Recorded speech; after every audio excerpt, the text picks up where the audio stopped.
Good morning and welcome to today's podcast of The Real Substance. Today we have our Socotec experts when it comes to investigating PFASs from both a site and a lab testing perspective. From our ground investigation team, we have our Geoenvironmental Lead, Darren Makin, and from our environmental chemistry lab, we have our technical development specialist, Geraint Pumford. Welcome both. Hi, good morning. Thanks, Emma. Yes, I'm Socotec's Geoenvironmental Lead. I've been in industry and consultancy for approximately 26 years, involved in investigation contaminant sites. And my experience of PFAS has been built up with working through environmental testing labs as a consultant myself, and now more recently involved in ground investigation with Socotec. I've always been interested in emerging contaminants, and PFAS, deemed to be the forever chemicals, has been one of my interest areas. And I've been intrigued with this and followed it closely, dating back to about 2012, where I started investigating firefighting training sites on airfields, mainly for PFAS and P4 at the time, due to the legacy of the contamination, probably from around the 1960s through the application of firefighting foams. We're all on 12 years, and now it's gaining traction. Investigation of PFAS as a contaminant in a lot of our sites is now widespread. The risks associated with PFAS are now more known, and there's more and more guidance being rolled out within the industry to guide us on assessing and investigating these type of sites. So, morning everyone. I'm Geraint Pumford. I've been working in the environmental testing business for 21 years now. I've worked in a lab across all sections, all the way from sort of your sample receipt and registration right through to extraction and then analytical, and also in several managerial and technical roles. In terms of PFAS, I first came across PFAS as an area of concern to clients around about 2014. At that point, it was for very few consultants, and as Darren just mentioned, for two specific compounds, namely PFOS, PFOA, and that was exclusively in waters. The number of compounds of interest has steadily increased through to about 2019, when a suite of about 18 common PFAS compounds were commonly analysed. It was also involved then with the adoption of things like the top assay methodology in a commercial setting, and that included soils and waters at that point. I was involved in the SIP2, the Chemical Investigation Programme, which looked for PFOS and PFOA to the sub-nanogram per litre level in rivers and in final effluents to get an idea of what was in our environmental waters. Then fast forward to 2022, when the Drinking Water Inspectorate released a guidance document which included a suite of 47 different PFAS, later increased to 48, and that was of various different classes. And despite this being a drinking water regulation, it's steadily been adopted by people looking at all sorts of environmental matrices. So that's been my kind of last 3 years worth of work. I've also been involved in some other types of PFAS work, including things like the firefighting foams that Darren mentioned and swabbing of tanks which have contained those foams in conjunction with some research students and consultants. So yeah, pretty much the last 10 years of my analytical life has been, I wouldn't say exclusively PFAS, but mainly on PFAS. So it sounds like there's quite a range of what PFAS is. I've read quite a lot of articles sort of on newspapers and on the internet. What is PFAS and where do we find it? And what are the common sources? And why is it such an issue? And why is it only now coming to the forefront of everybody's mind? It's a very good question. We're still trying to find out what are, the number of PFAS substances out there. There's thousands of substances within the family. They've been around since around the 1930s, 40s, where they were first invented as part of non-stick coatings and the introduction of PTFE. PFAS is a family that's broken into two classes of non-polymers and polymers. Generally, the subclass we're looking at the moment are the polyfluoroalkyl substances and perfluoroalkyl substances. And these are the two subcategories, which are the carboxylic acids, 8 more carbons, including P4, and the perfluoroalkyl sulfonates with 6 or more carbons. So whereabouts can we find these sort of like sources of PFA? Because it sounds like they're everywhere. But you've mentioned firefighting, as you sort of said. Where else do we find them? Yeah, you're definitely right, Emma. That everywhere around us, they've been introduced and before into so many products that we use every day, commonly used, such as non-stick coatings, the likes of Teflon, waterproofing agents, stain protection in furniture, and carpets, upholstery. They're also involved in pharmaceuticals, pesticides. I think they've been involved in pretty much everything, every common day uses that we all use ourselves, and that's why we've got to be so careful when we come to investigating sites where there is PFAS contamination. Is they're so common, it can easily introduce a cross contamination, which we'll discuss later on in this podcast. I think in terms of why are we only looking at them now, and that's a really, really good question. People like the United States and Australia have sort of been leading the way when it comes to PFAS investigations. In terms of Australia, it's all been about kind of real estate values. Contaminated lands obviously lowers the cost of the land. And in America, there's been several litigations involving some of the main manufacturers. The UK and Europe's kind of probably about 5-10 years behind those two countries, but we are starting to catch up now. And as Darren said, it is in virtually everything. You know, you can find PFAS in virtually everything. There's been studies showing that virtually everyone on the planet, if you test it, their blood will have a level of PFAS that's identifiable. So it really is ubiquitous. Yeah. It sounds like it's very, very common from what you're sort of saying. Why are we only interested in now? Obviously, we've had the states get involved. Whereabouts does the testing come from? And what industry guidance do we have now available to help us arm us? But there's been plenty of guidance in the US which we've followed, and Australia, and we've undertaken their reviews of what our guidance is about available.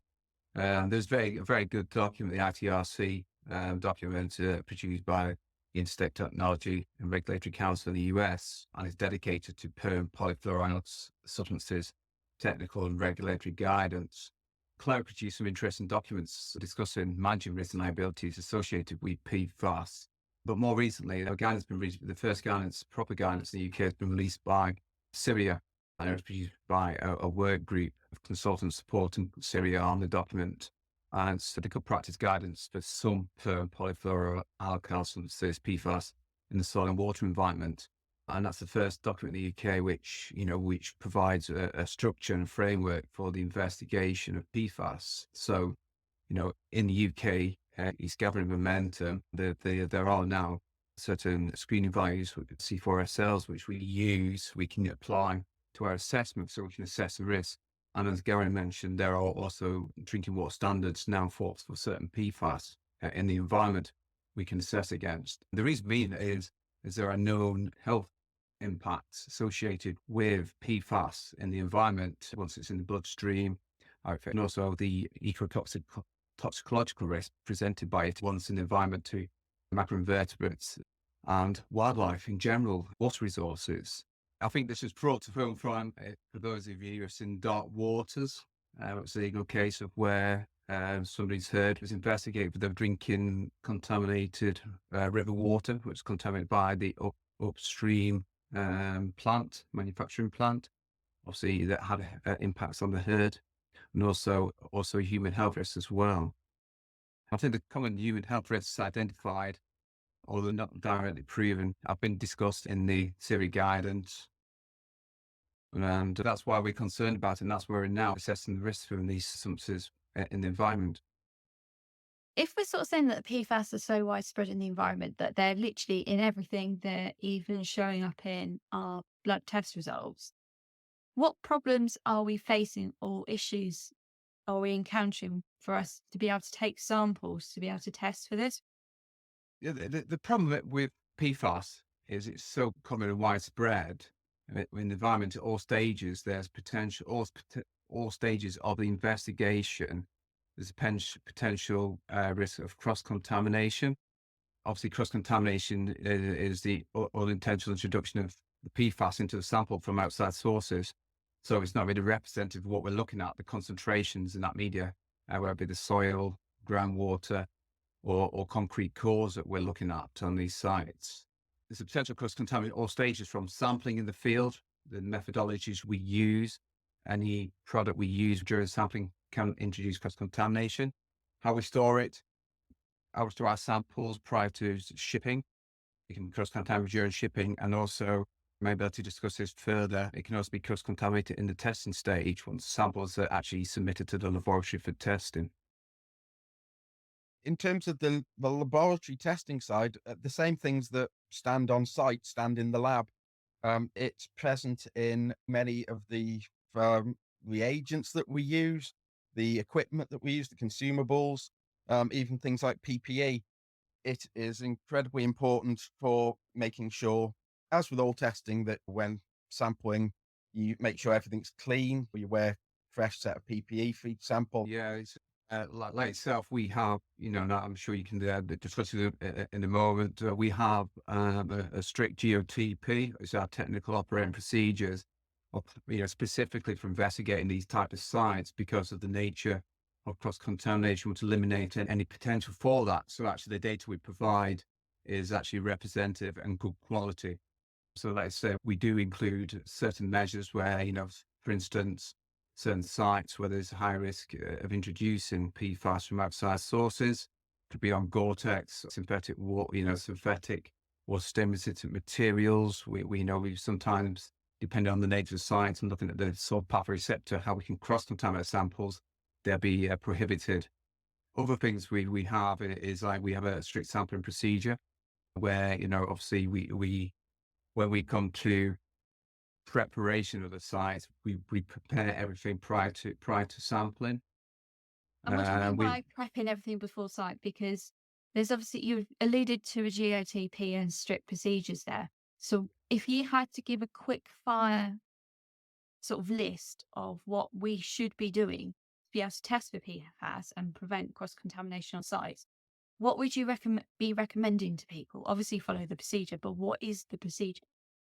Yeah, so the procedures are obviously eliminate sources. So first of all, we pre-investigation ensure that we use PFAS or PFC free outer garments. So it's waterproof. We limit their use on site, particularly those who are taking the samples. We use clean new nitrile gloves at each sample. And we take the sample for PFAS testing first before sampling into other containers. So because obviously you can't introduce anything after. Also, it eliminates anything touching that sample before it actually is put into that, sampled into that container. Sampling materials. So, for example, soils and groundwaters, we use materials which don't introduce cross-contamination, PFAS. We avoid specific materials such as polytetrafluoroethylene, PTFE, Teflon, LDP products, and of products up to, particularly when we're taking groundwater samples. So the nature of the tubing, the type of pumps we introduce. We don't use waterproof treated fill books if possible, because it can get into your gloves and you can introduce your samples if something on it. We use non-toxic marker permanent ink pens tested without PFAS additives. We use PFAS-free pipework in our installations. We ensure we have strict sampling regime where we store everything off the ground. Pipework, drilling equipment, etc., is not placed on the ground. It's actually stored off the ground, so it can't introduce cross-contamination. And we have a decontamination procedure using certain cleaning detergents, which are proven to be PFAS-free. Like Liquidox is one we commonly use. And also, as part of our sampling, we have sampling stations where when it's raining, we ensure that where possible, we have like a gazebo where we can actually take the samples undercover, so nothing actually drips off your clothing, off your face, off your gloves, directly into the sample you're actually sampling. It's more easy with cores, a bit more difficult when you're trial pitting in the field, but we do have those procedures to prevent it. Another common thing that we use before submitting to the lab is the blue refrigerant ice packs. We don't use any of those on sites where it's known for PFAS contamination. We specifically look at PFAS as a contaminant of concern. We use ice cubes in Ziploc bags and zip them up and secure them and put them into container the sample, the tote boxes, cool boxes, before we submit to the lab, because there are also a potential cross-contamination. I was going to say, because you slightly alluded there, so that there seems to be a lot that you have to do on site to be even to get the sample. Like I had appreciated you needed a whole gazebo to stop rain actually falling on the samples. But you have alluded to something about the courier process as well. What problems and issues do you get from potential cross contamination through the courier? It's just we're just looking at potential where it's stored. So we try and seal the containers as much as possible. We don't know where from one point to the other, like any of our environmental samples, where they're stored and the temperatures are stored as well. So obviously the air is a potential pathway for PFAS substances to be in the air, particularly in industrial areas. So we try and seal them as much as we can prior to transport to the laboratory, prevent any air ingress into the samples. And other sample containers are actually sealed as much as possible. When it gets to a lab, what happens there? Because obviously you can't just have those samples sitting around with other samples that clearly have been taken in a different way. What happens to those samples when they turn up at the environmental chemistry lab at Bradley? Do they get completely separated from all the others and dealt with differently? Yeah. So when we get to the lab, the same important things stand. We're looking at maintaining the sample integrity. So PFAS will have a separate container from all the others. Couple of reasons for that. Firstly, so we can separate it out from all the other testing containers. Secondly, that PFAS does stick to the walls of the container. So we can use the container and extract the full sample and rinse out the side of the wall. So we make sure we take the whole sample. The samples themselves are sent straight up to a lab, fitted out a new PFAS lab, where the only testing that will be done in there is PFAS. So we can kind of control the environment there. We've mentioned it's very important to make sure everything's kept really clean. PFAS can adhere to dust particles and the like, so it's very important that we keep the area clean. As Darren alluded to as well, PFAS can be easily volatilized, so it can become airborne, which just increases the risk. It can then adhere to the sides of your fume cupboards, your lab equipment. So it's really important to keep the area clean. And we use dedicated equipment within the extraction lab. So SPE tanks, pipettes, any other consumables you use are all kind of dedicated to that, and they're kept separate. I should say it's really important to analyze blank samples. It is in any analysis, but especially with PFAS, because there are so many ways that you can cross-contaminate the sample. And it's really important that analysis goes through the entire process. So right the way from where you start extracting, right the way through to the instrument side of things. So you can make sure that every consumable, every reagent that you use throughout the process is PFAS free. And that's something I hadn't quite appreciated. So that's really interesting. Going back to sort of like the types of site where we need to investigate PFAS, have we investigated sites for PFAS?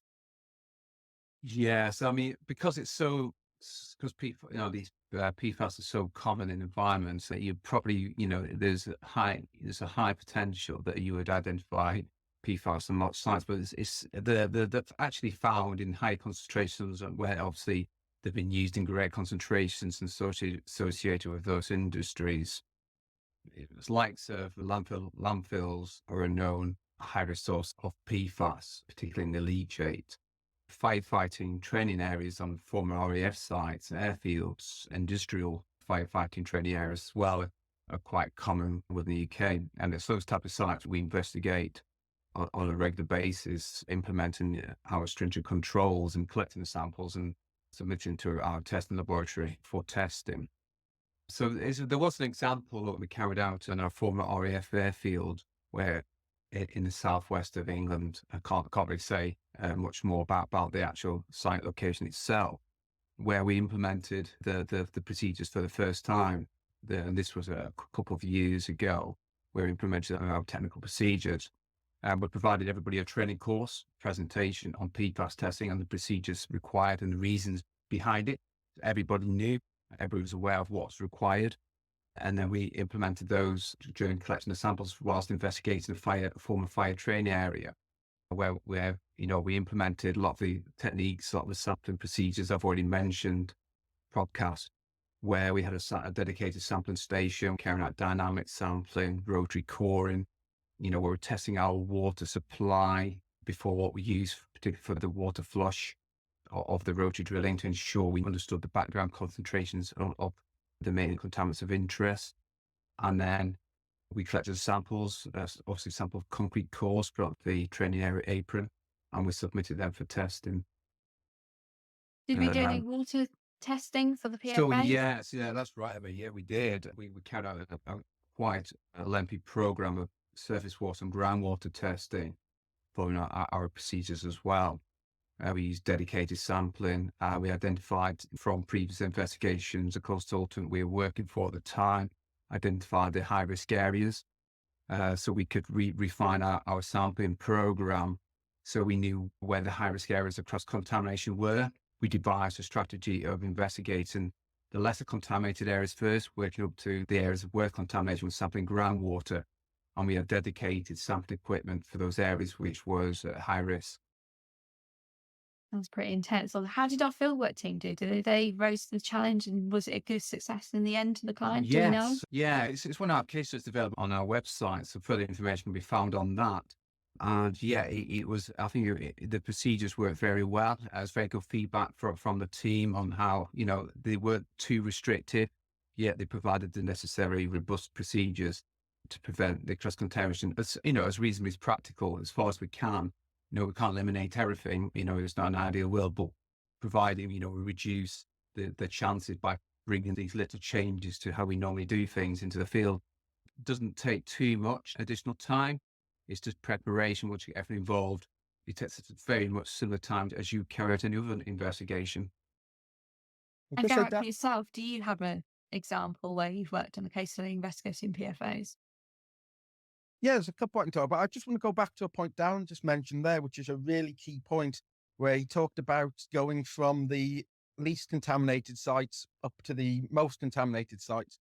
And that's really important from the lab point of view as well, that if anyone is taking PFAS samples and they've an idea that they're highly contaminated, it's really important to let the laboratory know. From a cross-contamination point of view, we would treat samples that are potentially highly contaminated and keep them away from the samples which are low level to avoid any cross-contamination. And we will know the equipment and the like will need more cleaning if there's AFFF contaminated sites, for example. So that's a really, really key point. In terms of, what we've done in the lab, Advanced Chemistry have been involved in some sort of bespoke projects for different clients. There's a huge emphasis with, we're now identifying more and more PFAS compounds. There's more and more emphasis on what do we do? How do we remediate? And there's a lot of work ongoing in the industry about remediation. So we've been involved in a couple of projects where clients have come to us with a method that they want to use to remediate, and they've asked us to design an experiment to show if that's been effective or not. And the lab's reported back to them with an appropriately designed experiment, with appropriate blanks at all stages, and preferably some quality control samples analysed with them. So we know what kind of recoveries or what kind of losses we've suffered during the process. We've also worked with a customer who we're working at the moment with a customer who has got some AFFF impacted sites that other labs have struggled with. So we're going to kind of come up with something bespoke for those to get them the data that they need, because they don't necessarily need all of the PFAS compounds. They just need an indication of certain ones for their permits. So there's a couple of things we can do. And because PFAS is such a wide-ranging subject, it's more than just sort of, an off-the-shelf kind of routine method. It's worth getting in contact with the lab itself to see if there is anything we can do on a bespoke scale for people, because, that is something that we can potentially help with. Yeah, that's a good. Sorry, that's a very good point, because, like I say, it's quite a broad range of contaminants that we could be interested in. And it's good to know that as well, particularly from my area, that we can come to you for that support and that technical advice, and work with you to devise particularly particular methods and look at certain compounds. But it's very interesting you said that because there's so many out there that you can the bespoke nature of what you can provide can certainly help us risk assessors. I Yeah, was it's going to something. say, how many are there? Because it sounds like you're talking about a wide range. What is a wide range? Are we talking hundreds? Are we talking 20? Or are we talking couple of? Like, I don't think we have an answer to this. It depends on who you speak to or which source you take your information from. The Drinking Water Inspector in the UK lists over 5,000 as their number. The US 5,000. the US EPA has a number that's over 12,000. So there's a lot of discussion and argument over what actually is a PFAS compound. Um, for example, in the United States, the ultra short chains, so something like trifluoroacetic acid, is not classed as a PFAS compound, um, but it is often the final degradation product, sorry, of longer chain PFAS. So, is that a PFAS compound? Is it not? Should we be interested in it? It's all still under debate and depends on who you speak to. I mean, my Yeah, mind's just blown on the fact that we've mm, got 12,000 here. It's a huge number. And it feels very much, and yet, is that because we don't know a lot about it and we're still trying to figure it out? yes. I think the problem is the actual definition because it's such a broad range of contaminants or chemicals or substances. But it's still a broad range, because in each individual substance compound, has its own risk associated with it. So yeah, there's so many substances out there. The people in our industry line of work, we're actually looking at the most common substances prevalent within persistent within the environment for risk assessment purposes. But there's only a small handful of substances we're actually looking at on the as this area of investigation moves on, there'll be more and more compounds we'll be fully understanding through research and development. I mean, that's just totally blown my mind. Like, what's up on the those 12,000? But it sounds like we're at a point now where we're still developing guidance, we're still developing lab techniques, and we're still developing equipment. Is there anything new that's come about in recently that are able to share with our audience about the new techniques and new equipment that we can use on site to test for these? There isn't so much within the ground investigation sector. We're actually adapting what we currently have available. I think that the testing techniques are developing quick and how what we do in ground investigation. I mean, the techniques we're looking at and the type of lines materials, we are moving to PFAS free materials. With stringent testing requirements. But I think it's the testing area which is of interest to me. Is that right, Geraint? Yeah, that's kind of, every week there's a new kind of paper produced, a new webinar out from one of the instrument providers, a new product released, which claims to be more PFAS free or, lead to better recoveries. It's a constantly evolving kind of workplace at the moment. In terms of instrumentation and the like, the main way of looking at it is LC triple quads.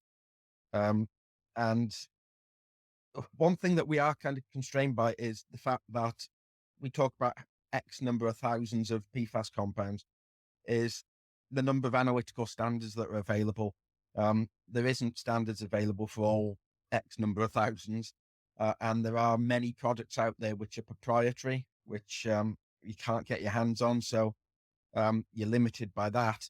In terms of what we can offer at Socotec, we've offered PFOS and PFOA for quite a while now. We are, as we speak, validating a water method for 30 PFAS.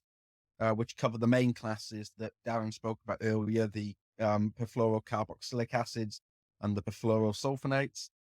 There's also some fluorotelmer sulfonates and fluorotelmer carboxylic acids in there as well. That validation is ongoing as we speak, so a method will be ready in the near future for that. And then we'll be looking at associated soil matrices for the same list of compounds. Once that's completed, that won't be the end of the PFAS development. We'll then look to extend that out to a range of about 50 PFAS, which will cover the DWI regulations.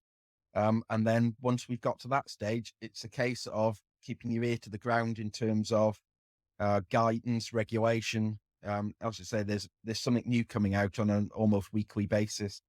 So it's very much a watch this space kind of position for us. It sounds like a lot of interesting things are happening up at our environmental chemistry lab, which is really great to hear, particularly to get around some of the challenges that we face, being able to take the samples and then test the samples in the lab too. If you had to give 2 quick points to our audience about what the key takeaways are about PFAS, what they would be and why. I'll start to ask this one. For us, from ground investigation perspective, I think the prevention of cross contamination and introducing stringent procedures at every stage of the sample life cycle is paramount for us, because your sampling and techniques involved in the field is the weakest point. If you don't get that right, however good the testing is and the quality control procedures in place, your sample's already cross-contaminated and the data is not as good as it should be. So I'd say introducing cross-contamination procedures, having a good stringent quality control regime on site, and also use of quality control samples to double check your sampling technique and also quality of data. And from the lab point of view, I'd first off, I'd agree with everything said there. Sample integrity is key. It's the most important part of everything. But from the lab point of view, the 2 takeaways I would say is A, talk to the lab. If you've got highly contaminated samples, it's really important you let us know. That will prevent delays on having to, have plenty of rework because we've cross-contaminated everything with a sample that was known to be really high, but we just didn't know. So passing that information on to the lab is really important. And my second takeaway would be speak to the lab if you've got something bespoke. It's something that we're happy to look at and help. I won't promise we will be able to help with every single situation.